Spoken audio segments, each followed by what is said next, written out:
అసలు ఆ ధర్మం అంటే ఏంటి తెలుసమ్మా? మన ఇతరులకి ఏదైతే మనసుకి బాధ కలిగిస్తామో అది చేయకూడదు.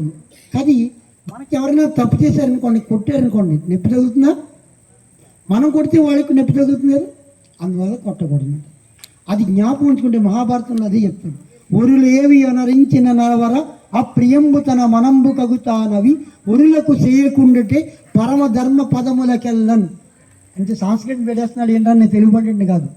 ప్రపంచంలో ఉన్న అన్ని విషయాలు తెలుసుకుంటే ప్రతిదీ మన జీవితంలో అన్వయించుకోవాలి. కనుక ఇప్పుడు మీరు ఒకటే జ్ఞాపకం ఉంచుకోండి. ఇందాక చేశారు కదా, పొట్ట గురించి చెప్పాను. ఆ ఒక్క శ్వాసను గమనించండి, ఖచ్చితంగా జబ్బులన్నీ తగ్గిపోతాయి.